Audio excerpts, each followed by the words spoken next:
Allah. Assalamualaikum warahmatullahi wabarakatuh.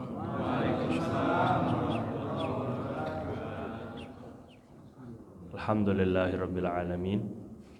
Nahmaduhu wa nasta'inuhu wa nastaghfiruh wa na'udzu billahi min syururi anfusina wa min sayyiati a'malina. Man yahdihillahu fala mudilla lahu wa man yudlil fala hadiyalah. Asyhadu an la ilaha illallah wahdahu la syarikalah wa asyhadu anna Muhammadan abduhu wa rasuluhu la nabiyya ba'dah. Allahumma salli wa sallim wa barik wa karrim wa tahannan wa tafaddal wa takarram ala sayyidina wa maulana Muhammad wa ala alihi wa ashabihi wa azwajihi dzurriyyatihi adada khalqik wa ridha nafsik wa zinata arsyik wa midada kalimatik. Subhanaka la ilma lana illa ma 'allamtana innaka antal alimul hakim. Wa ma as'alukum alaihi ajra in ajriya illa 'ala Allah alladzi fatarani rabbil alamin. Bapak-bapak yang Allah Subhanahu wa taala muliakan, kita awali kajian kita ini dengan tawassul Fatihah. Al-Fatihah ila hadratin Nabi sallallahu alaihi wasallam wa ila abaihi wa ikhwanihi minal anbiya wal mursalin wa azwajihi wa abnaihi wa banatihi wa junudihi wa ansarihi wa sahabatihi al-kiram ajma'in. Jami' awliya'illah wa asfiya'ihi wa syuhada wa salihin min masyariqil ardi ila magharibiha barriha wa barriha min ladun Adam ila yaumiddin. Khususan sadatina Abi Bakar wa Umar wa Uthman wa Ali radhiyallahu anhu wa baqiyatil ashratil mubasysyirin bil jannah. Wabil khusus Sayyidina al-Muhajir Ahmad bin Isa wal faqih al-muqaddam Muhammad bin Ali Ba'alawi wa amil faqih Sayyid al-Muhammad sahib mirbat al-faqih al-muqaddam Thani al-Habib Rahman Muhammad Segaf Jaddina al-A'zam Sayyid Abdul Malik bin Alwi Azamat Khan usulihi wa fur'ihim wa Syekh Abdul Qadir al-Jailani wa Syekh Abu Bakar bin Salim Syekh Abul Hasan al-Syadili wal Imam al-A'zam Muhammad bin Idris al-Syafi'i wal Imam al-Qutb as-Samadani al-Yahya bin Sharaf an-Nawawi binati anna Allah yu'li darajatin fil jannah wa yakthur mathubatihim wa yudha'if hasanatihim wa yahfazuna bijahihim wa yanfa'una bihim wa yu'id alaina wa walidina wa auladina wa azwajina wa tulabina wa ikhwatina wal muslimin min barakatihim surarihim wa anwarihim wa ulumihim wa nafahatihim fid dini wad dunya wal akhirah wa yashuruna fi zumratihim yawmal qiyamah wa yarzuqna mahabbatahum wa kamala tiba'ihim wa ma'iyyatihim في الدنيا وفي الفردوس الأعلى بغير حساب ولا عذاب ولا فتنة وبنتي أن الله يفتح علينا وعليكم وأولادنا وزواجنا طلابنا فتوح العارفين ويفقهنا وإياهم في الدين ويعلمنا التأويل ويهدينا إلى سواء السبيل يجعلنا وإياهم من العلماء العاملين المخلصين المخلصين وأوليائه الصالحين ويشفي مرضانا وأمراضنا الظاهر والباطن ومرض المسلمين ويرحم موتانا وموتى المسلمين خصوصا والدينا ومشايخنا وأهلينا وقرباتنا من أهل القبور بنتي أن الله تغشاهم بالرحمة والمغفرة ويجعل قبورهم رياض الجنان ويكرمهم بالجنة مع الأبرار ويعيذهم من عذاب القبر وعذاب المحشر وعذاب الحساب وعذاب النار ويختم لنا بالحسنى في خير ولطف وعافية وانصر إخواننا المسلمين المجاهدين في فلسطين وفي كل مكان وفي كل زمان وبنتي أن الله يستجيب دعواتنا ويسهل أمورنا أمور والدينا ومشايخنا وأمور من أوصانا بالدعاء وأمور مساجدنا ومعاهدنا ومجالسنا وأمور المسلمين في الدنيا والآخرة ورزقنا رزقا واسعا حلالا طيبا مباركا فيه ويختم لنا بالحسن في خير ولطف وعافية على هذه النيات وعلى كنية صالحة وعلى ما نوينا وعلى ما نوى مشايخنا والدنا أسلافنا صالحون وعلى ما نوى أوصانا إلى حضرة النبي صلى الله عليه وسلم وإليهم بألف ألف ألف الفاتحة. أعوذ بالله من الشيطان الرجيم. بسم الله الرحمن الرحيم. الحمد لله رب العالمين الرحمن الرحيم مالك يوم الدين إياك نعبد وإياك نستعين اهدنا الصراط المستقيم صراط الذين أنعمت عليهم غير المغضوب عليهم ولا الضالين ربنا اغفر لنا ولوالدينا واستجب لنا آمين. Bismillahirrahmanirrahim. Kita sampai kepada sekarang apa Pak? Pengurusan jenazah bukan? Pengurusan jenazah sampai ke mengkafani ya. Berarti halaman 34 Pak. Ya. Saya buka Pak ya.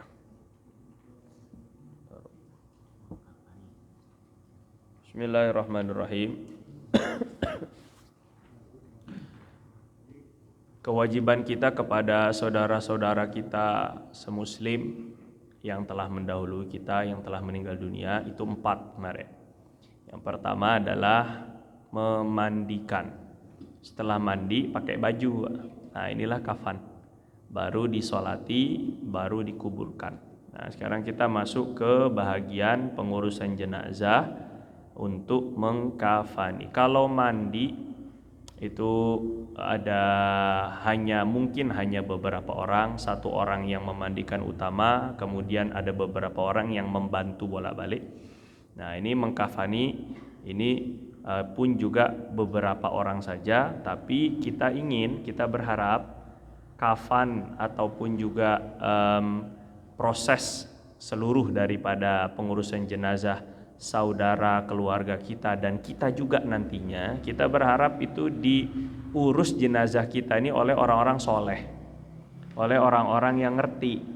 Nah, makanya sekarang kita tawasul dengan kita mempelajari sunnah-sunnah Nabi, ajaran Nabi dalam memandikan, mengurusi jenazah. Kita berharap kita nanti kalau udah wafat itu Allah Subhanahu wa taala kirimkan orang-orang soleh untuk mengurus jenazah kita, Pak. Mensolati jenazah kita. Kadang-kadang yang menjadi masalah adalah yang datang, yang mengurusi itu hanya orang-orang yang berani modal nekat, nggak punya, kurang ilmu kadang-kadang. Ataupun juga yang lebih sedih itu kalau justru malah yang menghadiri daripada jenazah, daripada pengurusan jenazah termasuk sholatnya, itu kalau orang miskin sedikit, Pak. Kalau orang kaya banyak yang nyolati, banyak yang mau ngurusi karena amplopnya gede. Tapi giliran orang-orang miskin nggak punya amplop, dia nggak, ya kadang-kadang mungkin janda, mungkin duda, sebatang kara, yatim, ini sedikit yang mau hadiri nih, Pak. Ini jangan sampai ada penilaian dunia kita dalam mengurusi jenazah. Mau dia orang kaya, mau dia orang miskin, sama, Pak. Kita urus seperti itu karena kita juga nggak mau nanti ketika kita wafat justru Allah Subhanahu wa taala hukum kita dengan dijauhkan dari orang-orang yang akhirat tujuannya. Nah, kita nggak mau, justru kita ingin pengurusan jenazah kita itu memang orientasinya orang-orang tuh akhirat, gitu ya, Pak ya. Nah, ini kita nggak tahu juga siapa di antara kita dan jenazah yang diampuni Allah. Kita nggak tahu. Kadang-kadang mungkin kita lihat di dunia biasa aja, tapi ternyata dia punya amalan-amalan khusus yang sudah Allah SWT buat mereka bisa diampuni Allah. Dalam sebuah riwayat dikatakan qila man shalla ala maghfurin lahu ghufira lahu. Orang yang mensolati orang jenazah yang sudah diampuni Allah, maka yang mensolati juga ikut diampuni. Orang yang mensolati jenazah yang diampuni Allah, maka yang mensolati juga diampuni Allah Subhanahu wa taala. Nah, oleh karena itu kita nggak tahu ini siapa yang sudah diampuni Allah. Maka jangan sampai kita berpandangan sinis kepada saudara-saudara kita siapapun mereka, kaya, miskin, tua, muda, dulunya gimana ketika masih hidup atau enggak, kita nggak paham. Jangan-jangan di akhir usia dia justru dia sudah taubatan nasuha dan sudah bersih daripada dosa. Nah, maka kita pun husnuzon dengan saudara-saudara kita, berharap diri kita diampuni oleh Allah Subhanahu wa taala. Nah, kemudian mengkafani ini, Pak, rukunnya. Berarti rukun itu kadar minimal. Kafan itu kadar minimal menutupi seluruh badan mayit walaupun hanya selembar kain. Ini kadar minimalnya. Seluruh tubuh mayit wajib ditutup dengan selembar kain. Berarti maknanya kalau udah dibungkus tapi pakai plastik nggak sah, masih wajib untuk ditutup. Misalnya pakai plastik misalnya, ataupun juga mungkin ditutup tapi nggak sampai seluruh tubuh pun juga masih belum mencukupi, belum menggugurkan kewajiban kita, itu maksudnya sebagai kaum muslimin di daerah tersebut. Kainnya nggak ada kewajiban tertentu sebenarnya. Mau kain polyester, mau kain katun, mau kain wool, pokoknya kain. Dan warnanya juga nggak ada yang wajib putih. Jadi kalau misalnya Bapak mau pakai bendera merah putih, secara kewajiban itu ya boleh-boleh aja. Secara kewajiban gugur maksudnya, karena sudah ditutup, yang penting pakai kain. Mungkin karena saking sukanya dengan warna kuning akhirnya jadi warna kuning. Karena terlalu fanatik dengan partai hijau akhirnya kainnya hijau. Jadi kayak lemper jadinya nih ya. Nah, ini secara kewajiban gugur, maksudnya kewajiban orang yang masih hidup dia gugur dengan menutupi kain. Dan sebahagian yang kita harapkan, sebagian sahabat itu menjadikan kain-kain yang mereka jadikan pembungkus jenazah mereka adalah kain-kain yang memiliki barokah. Nah, ini kita sekarang ini mengusahakan, Pak, ya, siapin dari sekarang. Apanya? Kain kafannya gitu ya. Jadi kain kafannya itu disiapin dari sekarang. Dan Bapak gak usah takut. Ntar ngeri ngeliatnya merinding. Bapak takut merinding juga mati juga, Pak, maksudnya ya. Bapak melupakan mati tidak akan memperlambat mati. Mengingat mati juga gak bakal mempercepat mati. Tiap hari Bapak nguburin orang. Itu maksudnya ada orang yang suka nguburin orang tiap hari. Dia tiap hari ngelihat kubur. Tiap hari ngelihat jenazah. Tapi dia gak mati-mati. Artinya mengingat kematian yang dituntut oleh Rasulullah SAW itu tidak sama sekali mempercepat ajal. Orang sekarang terlalu cinta dengan hidup, terlalu cinta dengan dunia, terlalu cinta dengan keluarganya sampai takut mati. Padahal mati itu adalah gerbang kita berjumpa dengan Allah Subhanahu Wa Taala. Gerbang kita berjumpa dengan Rasulullah SAW. Sayyidina Bilal waktu mau meninggal, sudah sakaratul maut, sudah lemas, sudah tanda-tanda. Maka istrinya di samping itu nangis-nangis. Wah karba, betapa susahnya suami saya ini. Sakit ya Pak, sakit ya, sakit ya Abi. Istrinya nangis-nangis. Tapi orang yang hatinya zahir batin berkaitan bersambung dengan Rasulullah SAW, ketika mau meninggal dunia justru malah senang, Pak. Beliau malah bantah istrinya yang tadi bilang wah karbah susahnya. Kata beliau wah torobah. Saya senang, ini saya lagi senang katanya. Ghadan alqal ahibah Muhammadan wa sahbah. Besok saya mau ketemu Nabi. Besok saya berjumpa dengan orang-orang yang saya cintai. Besok saya berjumpa dengan sahabat, orang-orang yang selama ini saya rindukan. Sahabat-sahabat yang sudah mendahului saya dengan amalnya. Dulu kita bareng-bareng berjuang bersama Rasul, besok saya mau ketemu, Pak. Jadi kita berharap kewafatan kita atau kematian kita justru malah sesenang itu mestinya kita itu, Pak. Orang tuh kan takut, khawatir, nangis ketika mau meninggal karena mikirin anak, mikirin istrinya, rumahnya belum lunas, ataupun motornya belum lunas, macam-macam dipikir, akhirnya takut ninggalin dunia tuh takut. Ya, jadi mengingat kematian juga jadi takut padahal. La ilaha illallah. Bagi orang yang senantiasa terhubung dengan baginda Nabi, dia amal sunnah-sunnah Nabi SAW, justru malah rindu, Pak, pengen cepet gitu maksudnya. Kalau bisa pulang kita sekarang. Gitu, Pak ya. Seperti orang pulang kampung, Pak. Oh bahagianya loh, karena udah persiapan. Tapi orang yang gak persiapan pulang kampung, aduh gimana udah waktunya pulang kampung nih. Tapi ntar belum ngasih buat cucu-cucu ponakan, belum ngasih buat fulan, karena gak ada persiapan. Takut dia pulang. Ya, makanya ini penting dari sekarang, pengingat salah satu media untuk kita mengingat kematian. Dan kata Nabi, orang yang mengingat kematian itu sehari 25 kali, itu dapat pahala syahid. Nah, jadi kita ingin mengingat-ingat, kalau nggak sampai 25 pun ya setidaknya ingatlah, Pak, lah kan. Nah, salah satu medianya adalah mempersiapkan kafan. Jangan merasa oh rambut saya masih hitam ya, atau badan saya masih keker, masih bagus, saya masih banyak anak kecil. Mati mah nggak ngelihat utang, Pak.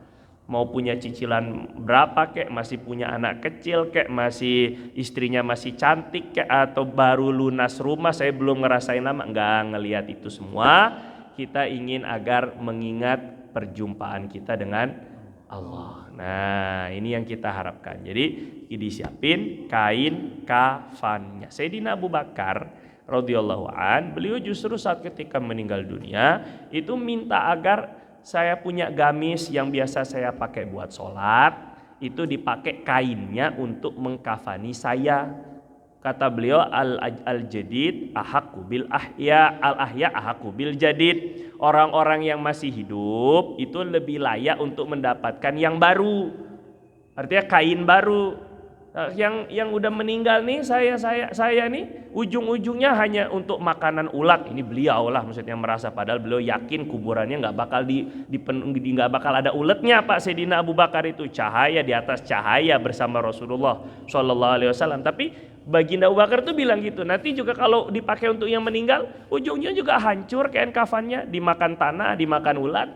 Jadi kata beliau, saya lebih layak untuk pakai yang bekas. Bekas apa? Bekas ibadah. Jadi ini barokah. Jadi kita tuh pengen kain kafan kita tuh ada barokahnya. Pasti ada bedanya. Kalau nggak ada bedanya, Sayyidina Abu Bakar nggak mungkin minta gamis yang biasa dipakai. Biasanya sebagian orang tuh kain kafannya sudah dibeli, sebagian orang-orang soleh seperti Habib Munzir bin Fuad al-Musawa. Beliau setiap tahajud sudah punya kain kafan buat sholat, disujuti, nah gitu Pak jadinya. Nah kita pengen dapat barokah amal. Ada lagi sahabat-sahabat Nabi itu yang pengennya kain kafannya itu dapat barokah orang soleh. Rasulullah SAW. Sayyidina Abdullah bin Ubay bin Salul. Abdullah bin Ubay bin Salul pimpinan orang-orang munafik. Dah terkenal seantero Madinah dah. Dia yang provokator utamanya. Orang-orang maksudnya kalau kita sekarang tuh udah berharap cepat mati aja nih orang. Pokoknya bikin rusuh mulu umat Islam. Kita berharap pengen banget kalau kita hidup sezaman dengan Abdullah bin Ubay bin Salul, pimpinan orang-orang munafik, dan kemasyhuran kemunafikannya itu sudah populer, dah viral dah. Nggak ada yang nggak tahu kalau dia tuh orang munafik. Tapi anaknya namanya Abdullah juga, Abdullah bin Abdullah gitu jadinya. Itu ketika ayahnya meninggal dunia, riwayat Bukhari, anaknya ini datang kepada Nabi. Nabi, saya minta gamis engkau Nabi. Gamismu Nabi. Itu apa? Ayah saya meninggal, ingin saya berharap gamismu itu bisa nutupi jenazah ayah saya. Apa maksudnya Pak? Nyari berkah itu maksudnya. Wah aneh sekarang orang nyari berkah dibilang kultus, dibilang syirik, dibilang mendewakan, dibilang menuhankan selain Allah. Syahada, apa maksudnya? Sahabat begitu Pak. Yakin pokoknya ini baju bekas kulitnya Nabi kesentuh dengan kulitnya Nabi itu bisa menyelamatkan jenazahnya di alam kubur. Keyakinan mereka seperti, dan Nabi tidak mengingkarinya. Baginda Nabi Pak, ya Allahu Akbar, yang selama ini memusuhi Nabi, yang selama ini membuat kocar-kacir kaum muslimin, apalagi di perang Uhud, pulang ratusan orang gara-gara Abdullah bin Ubay bin Salul. Selama ini ngomongin Nabi di belakang, ya Allah, nggak ada habisnya Abdullah bin Ubay. Kerja sama orang yang Yahudi di perang Ahzab, pokoknya semua dia deh, provokatornya dia tuh ujungnya. Tapi ketika meninggal dunia, anaknya tuh enak banget pengen dapat barokah gamisnya Nabi. Tapi Nabi SAW langsung cari gamis Pak, bekas Nabi, pengen dikasih dan ingin disolati. La ilaha illallah. Disolati, pengen saya yang mensolati. Akhirnya Sayyidina Umar tuh karena terlalu gregetan, terlalu sabarnya Nabi ini gregetan Pak. Sayyidina Umar tuh narik kerahnya Nabi. Nabi ngapain? Emang Nabi nggak ingat dia tuh pernah berbuat begini, disebutin kejelekannya Abdullah bin Ubay bin Salul. Ini dan Sayyidina Umar tuh narik Nabi itu nggak sadar gitu, saking nggak, ini Nabi apa sih maksudnya kan? Cobalah lebih gitu ya istilahnya ya, lebih memperlihatkan ketegasannya, kan udah meninggal ini. Maka Nabi SAW dengan rahmatnya itu, Nabi bilang, Allah Subhanahu wa taala itu masih menawarkan saya, intastaghfir lahum sab'ina marrah, kalau kamu memintakan ampun untuk orang-orang munafik 70 kali pun Allah nggak bakal ampunin. Kalau Nabi mintain ampun 70 kali pun untuk orang-orang munafik, Allah nggak bakal ngampunin mereka. Kata Nabi, kan Allah bilang 70, saya mau lebihin dari 70. Padahal 70 itu maksudnya angka yang banyak. Artinya walaupun berapapun yang mau dimintain ampun untuk Nabi, itu nggak bakal diampuni. Tapi karena zohir ayatnya menyebut 70, kata Nabi, aku akan mintakan ampun lebih dari 70 biar diampuni. Allah kan. Diambillah gamisnya, dikasih kepada Abdullah bin Ubay bin Salul. Ini namanya barokah, tabarruk, nyari barokah ini namanya Pak. Nabi itu minta ampun untuk akhirnya disolati, dikuburkan, didoain sama Nabi. Baru Allah tegur. La wala takum ala qabrih. Nabi itu nggak boleh untuk berdiri di kuburan orang munafik. Wala tusalli ala ahadim minhum mata abada wala takum ala qabri. Nabi jangan sholatin, jangan doain orang yang hatinya udah mati udah lama. Maksudnya orang munafik itu udah matinya udah lama sebenarnya, hatinya udah mati. Gak usah doain, ya mayatnya baru mati, maksudnya jenazah ya. Tapi udah selamanya mati, kata Allah Subhanahu Wa Taala. Jangan didoain, jangan berdiri di kuburannya. Allah lebih membela Sayyidina Umar daripada Rasul. Ini muwafaqat Sayyidina Umar, artinya Sayyidina Umar itu sikap-sikapnya banyak yang dibela Allah Subhanahu Wa Taala gitu dalam Al-Quran ya. Nah jadi yang saya maksud adalah kain kafan barokah. Ada pernah sahabat itu datang, Nabi itu baru dikasih gamis, baru dikasih jubah, dikasih baju. Nabi seneng, Nabi pakai Pak. Baru keluar rumah, sahabat ada yang minta, ya Allah akbar. Baru dipakai Pak. Terus Nabi, saya minta gamisnya ini, jubahnya ini saya minta. Kalau jubah lama nggak apa-apa lah Pak. Tapi kalau jubah baru, berat sekali Pak. Cuma ya itulah ya Nabi Sallallahu Alaihi Wasallam. Akhirnya Nabi diminta kayak gitu. Nabi nggak pernah bilang enggak dan segenan orangnya untuk bilang enggak. Akhirnya Nabi masuk rumah ganti gamis. Sahabat semuanya ini ya kesel. Kamu ngapain minta gamis Nabi? Udah tahu Nabi senang baru make. Paham ya Pak kan? Wah berat Pak, berat. Bapak baru punya motor, terus Pak itu motor bagus Pak. Sedekahin aja fisabilillah. Nggak mungkin Pak. Susah Pak, nggak bisa kita ini ya. Akhirnya Nabi itu ngasih gamisnya. Terus si sahabat yang minta tadi itu, saya bukan minta untuk saya pakai. Saya minta untuk saya jadikan kafan. Nanti setelah saya wafat. Mendengar jawaban itu udah sahabat diam. Karena bukan untuk gaya-gayaan dan bukan untuk ini. Tapi tetap Pak maksudnya. Yang kita lihat adalah barokah. Jadi gimana kain kafan kita ini dapat barokah. Mau barokah itu dari barokah amal soleh, amalan kita, amalan soleh. Atau dipakai sholat misalnya. Dipakai sorban misalnya. Dipakai jubah misalnya, ya terserah.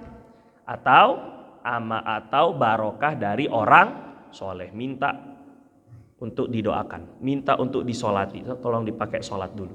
Nah ini contohnya misalnya, ngerti Pak ya? Nah ini namanya barokah dan ini amal sahabat. Ya, jadi kain kafan kita ini sunahnya begitu. Terus kemudian sekarang sunah-sunah, jadi rukunnya itu gampang sekali. Ini dalam keadaan darurat, dalam keadaan gak ada kain lagi, pokoknya 1 lembar kain cukup. Tapi jangan sampai untuk orang yang sudah wafat di antara keluarga kita, sedangkan kita mampu untuk membelikannya lebih dari 1, yaitu 3, sunahnya 3, kita tidak belikan dengan alasan kan udah cukup 1 aja, mahal-mahal kan buat orang mati ini, astagfirullah.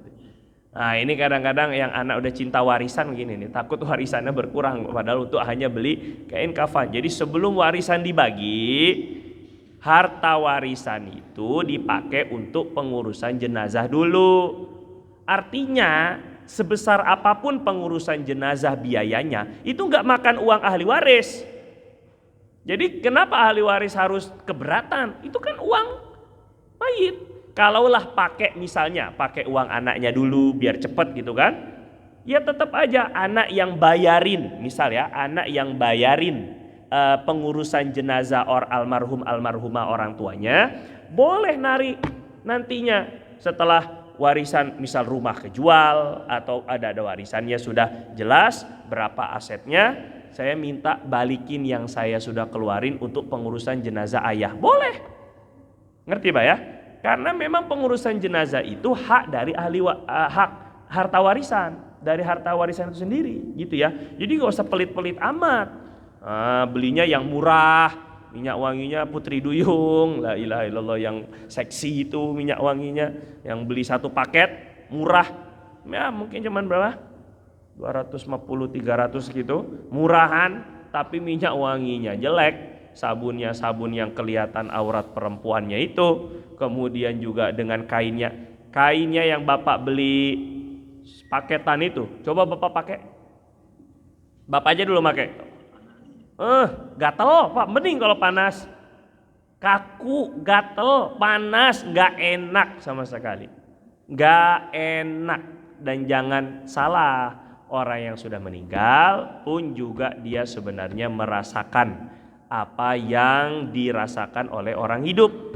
Nah, makanya Nabi bilang mematahkan tulang mayit sama seperti mematahkan tulang orang yang masih hidup. Jadi sunnahnya kita amalkan ini Pak ya. Sunnah mengkafani 1 untuk lelaki 3 lapis kain putih. 3 lapis bukan 3 kain. Nah, yang biasanya 3 kain. Jadi gini, ini kain pertama. Kan satu lebar kain itu paling 1 meter Pak. Nggak bisa untuk ngebungkus kan. Nah, akhirnya itu sebahagian banyak 1 lembar tumpuk, 2 lembar, lembar kedua tumpuk dia. Tambah 1 lembar lagi seret. Jadi 3 kain. Padahal yang benar 3 lapis. Jadi kalau 3 lapis mau tidak mau harus dijahit. Jadi kain kan nggak cukup, gitu kan? Untuk apalagi kalau orang yang agak gemuk, untuk ngebungkus tuh nggak cukup. Yang kurus aja kalau 1 meter doang nggak cukup, maka dijahit. Dijahit dan nggak masalah. Nggak usah ada pamali.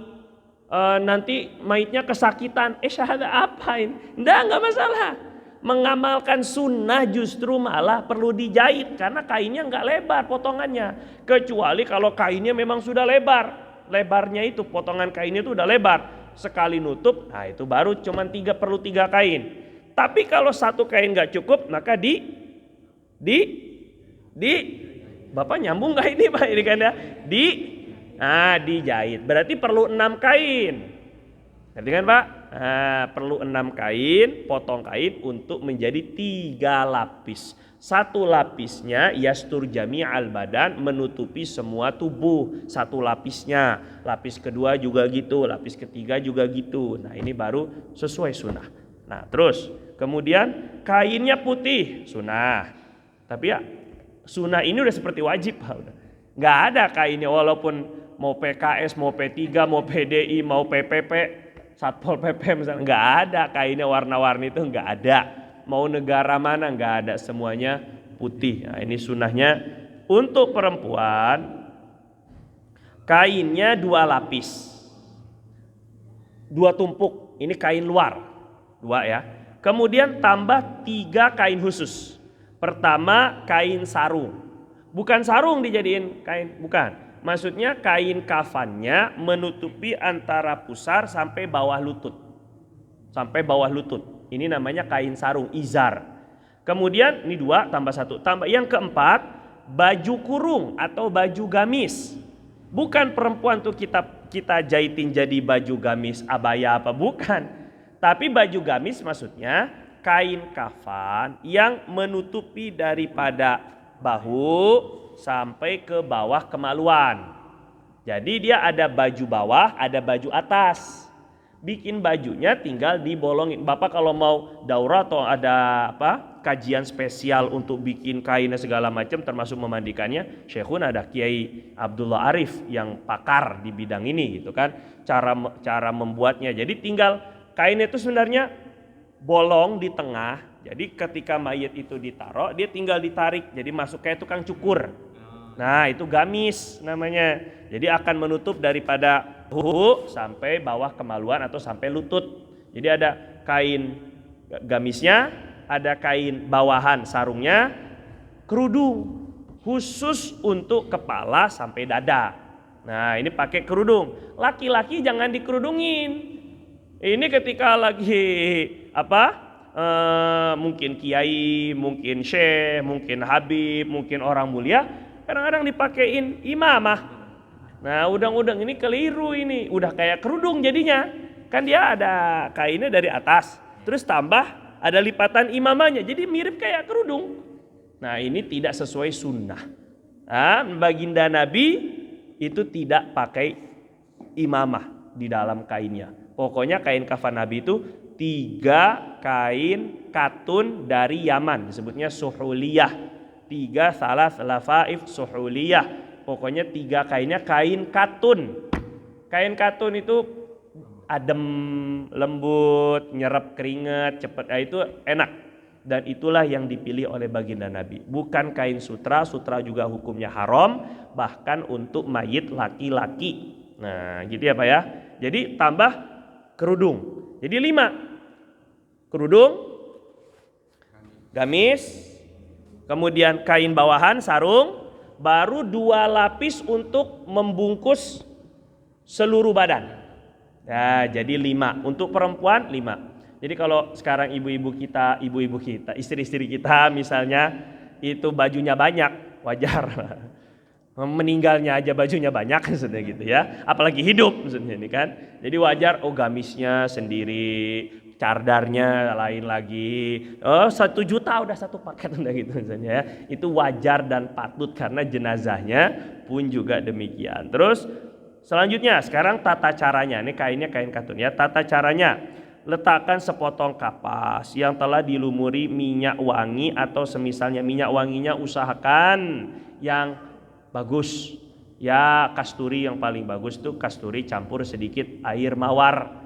Kasturi, minyak misik campur sedikit air mawar, itu yang paling bagus minyak wanginya. Kemudian dikapas. Ini untuk diletakkan di 1 kemaluan depan. Bukan dilihat, Pak. Ini kan habis dimandiin, taruh handuk atau kain ihram. Yang paling enak tuh kain ihram karena kayak handuk dia bahannya, jadi menyerap ya. Setelah ditaruh terus dikeringin kan, dibawa dalam keadaan tertutup. Nah, waktu ditaruh di kain kafan, itu kafannya ditutup dulu, baru kain handuknya ditarik pelan-pelan. Jadi nggak ada aurat kebuka. Ngerti nggak Pak? Nggak sih, nggak bawa sabar lagi. Ini kan gini. Kan ini kan masih dalam keadaan dihandukin nih atau dalam keadaan ditutupin habis mandi, ya kan? Dia ditaruh di atas kain yang sudah terbentang. Nah, tutup dulu kan. Setelah ditutup, baru kain handuknya itu diambil dari bawah. Jadi nggak kebuka auratnya. Ini haram hukumnya. Hati-hati sekali dengan aurat. Nah, nanti setelah sudah ketutup, kan dimasukin apa? Kapas tadi, kapas yang sudah dikasih minyak, yang sudah dikasih wangi-wangian. Nah, itu dimasukin aja, nggak perlu. Bener nggak? Udah pas belum? Nggak usah Pak. Jadi kayak pampers, dibikin kayak pampers gitu, T gini kapas biasanya. Kapas T, kapasnya begini. Kan kapas itu kan gulungan gede. Itu ada yang begini, ada yang begini.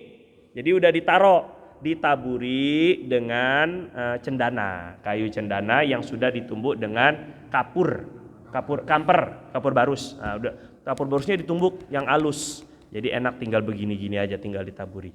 Jadi tutup begitu. Disempilin sedikit-sedikit tanpa menyentuh kemaluannya. Kemudian diikat dengan benang, depan belakang kemaluan, di tempat pemandiannya dengan diikatkan dengan benang atau semisalnya benang.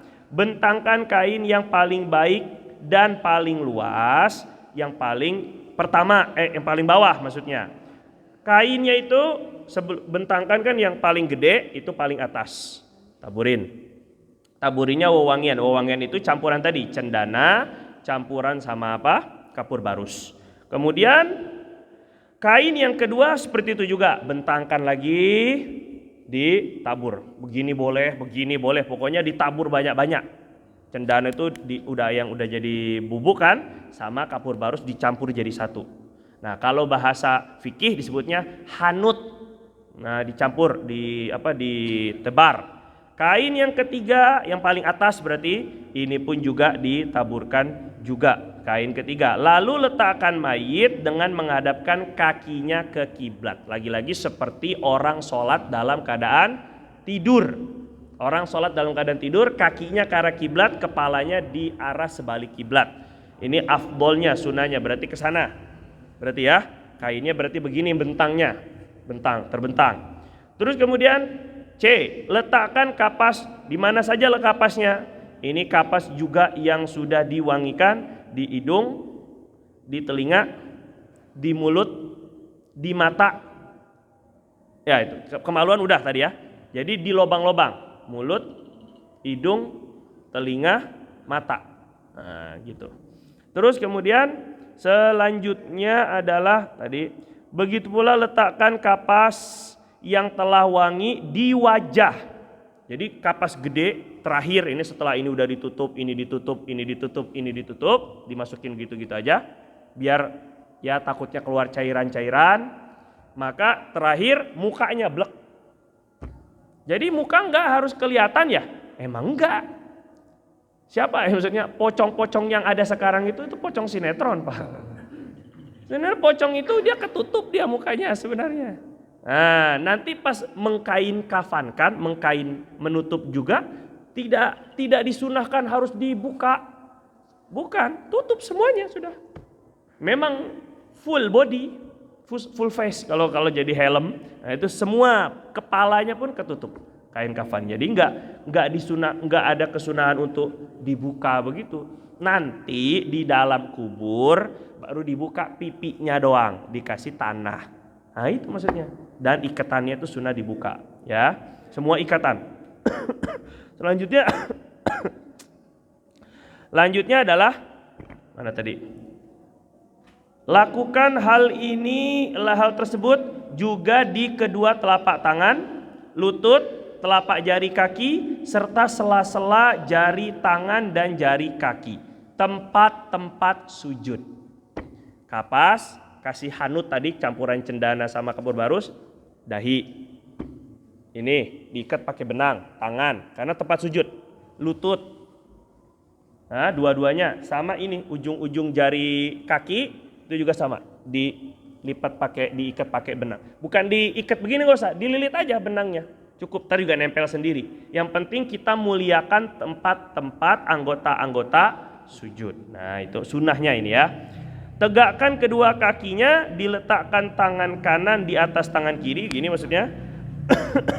Kedua kakinya tuh boleh diikat pakai biar begini, biar tegak maksudnya. Jempol sama jempolnya itu diikat pakai tali kecil ataupun pakai potongan kain kafan. Kemudian dan bagian kanan mana tadi?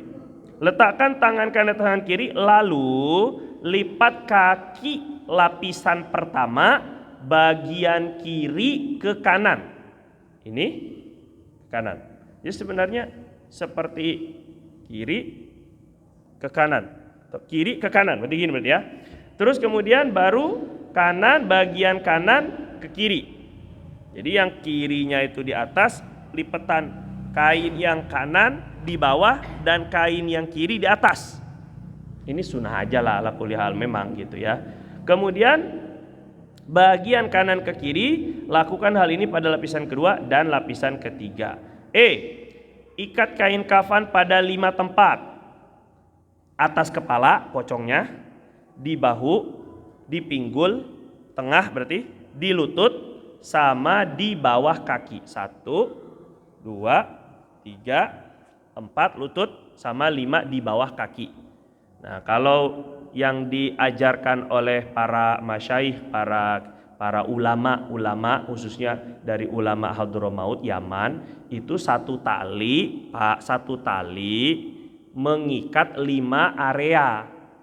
Jadi kain kafan itu dipotong kecil, ukuran 2 jari, panjang gitu. Kain kafannya seukuran begini, tebalnya, lebarnya seukuran 2 jari untuk tali. Jadi dia ngikat seret seperti ngikat kardus. Muter, terus dibikin simpul. Nah, gitu caranya. Jadi yang diikat cuma 1, atas, nanti sama bawah.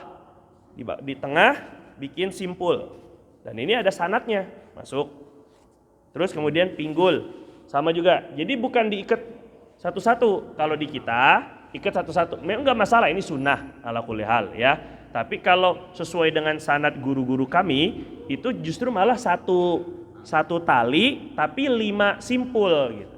1, 2, terus kemudian lutut 4, 3, lutut 4, sama di bawah baru diikat. Jadi nanti ketika sudah dikubur, kan sunahnya dibuka. Nah, ketika ngebuka semua talinya udah keambil. Jadi yang dibuka bukan cuma tali pocong, tapi semua tali. Kenapa dibuka? Nah, ini dibuka ini agar tafaulan. Tafaul itu apa kita? Optimis, berharap belenggu-belenggu daripada mayit pun akan dibebaskan. Yang kedua, kemungkinan khawatir ternyata masih hidup, kan dia masih bisa ngelawan, Pak. Tapi kalau seandainya udah diikat, aduh, saya tadinya nggak mati jadi mati beneran, ini kan. Misalnya gitu kan, ya namanya kemungkinan itu pasti ada, gitu maksudnya ya. Nah, jadi makanya sunahnya dibuka lipatan iketan-iketan itu. Nah, tapi kalau diikatnya 5, biasanya yang dibuka cuma pocongnya doang. Nah, itu maksudnya ya. Jadi ada manfaatnya. Yang ke F, yang ke-6, untuk kafan perempuan sarung dulu, baru gamis yang seluruh badan, yang dari bahu ke bawah badan. Kemudian baru kerudung. Baru 2 lapis kain yang membungkus seluruh tubuhnya. Catatan, kain lama yang telah dicuci lebih afdol dari kain baru. Nah, kita kan udah meninggal baru beli, berarti baru. Makanya saya bilang afdolnya, sunnahnya udah disiapin dari sekarang, Pak. Buat sholat. Dan kalau disiapin dari sekarang kan pasti dicuci, Pak, maksudnya. Karena agak kotor ini cuci. Itu lebih afdol dipakai buat kain kafan dibandingkan masih baru. Gitu ya, Pak ya. Siap beli kain kafan, Pak? Nah, jangan nunggu dari masjid, Pak, kan? Kadang-kadang masjid punya ini nanti. Nah, ini beda, Pak. Kalau Bapak mau pesan, maksudnya saya nggak jualan, tapi kalau mau pesan, Kiai Abdul Arif sudah potong-potongin, udah sesuai ukurannya, udah all size lah gitu, maksudnya bagi yang gede, yang kurus, yang kecil itu sudah bisa gitu kan. Dan kayaknya kain katun. Gitu kalau Bapak mau pesan. Saya nggak jualan di masjid ini ya, saya cuma ngasih tahu kalau Bapak mau pesan bisa, silakan. Saya nggak ngambil untung juga kan. Terus kemudian yang kedua, kain katun bahan paling afdol. Ini Rasulullah SAW sudah. Bukan pakai polyester, plastik. Haram kain sutra dan kain yang dilumuri za'faron untuk mayit laki-laki. Kenapa?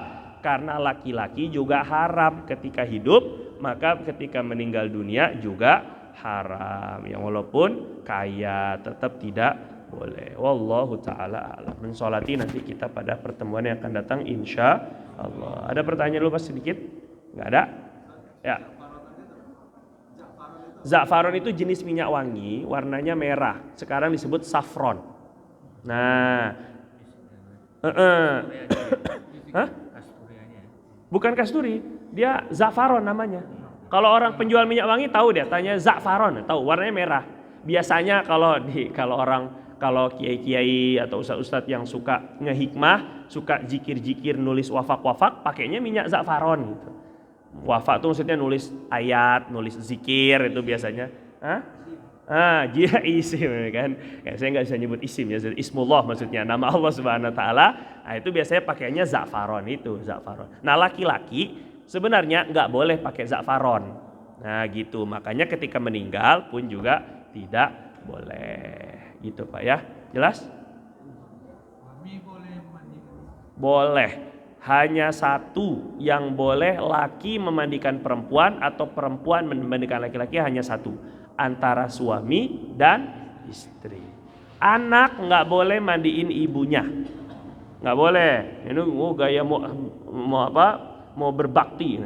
Kalau sekedar ya nyiram siraman terakhir, tapi ibunya udah ditutupi dulu auratnya, ya silakan. Tapi ikut memandikan enggak, harus perempuan, sesama perempuan, kecuali suaminya. Tapi suaminya kan nggak mungkin mandiin sendiri Pak. Nah, akhirnya harus perlu bantuan. Yang ngebantu kalau suami yang memandikan, yang ngebantu berarti harus mahramnya suami. Jangan yang mandikan itu amilah Amil tapi perempuan, jadi amilah gitu ya maksudnya kan. Pak Amil, Bu Amil, tapi suaminya yang ikut mandikan, nanti janda lagi. Ini lebih parah. Jadi yang memandikan itu, wah, kalau suaminya yang memandikan, berarti harus sama anak-anak perempuannya, yang mahramnya si suami maksudnya. Jadi enak gitu kalau kesentuh, kalau apa gitu, jadi lebih enak. Bukan perempuan lain gitu kan, di depan jenazahnya udah lirik ya kan. Gitulah lebih kurang ya. Begitu pula sebaliknya, suami yang meninggal, istrinya boleh memandikan. Tapi yang membantu memandikannya itu harus mahramnya istri gitu. Mungkin anak laki-lakinya gitu maksudnya kalau mau memandikan. Wallahu taala a'lam bissawab. Subhanakallahumma wa bihamdika asyhadu an la ilaha illa anta nastaghfiruka wa natubu ilaik. Lebih kurang saya mohon maaf. Assalamualaikum warahmatullahi wabarakatuh.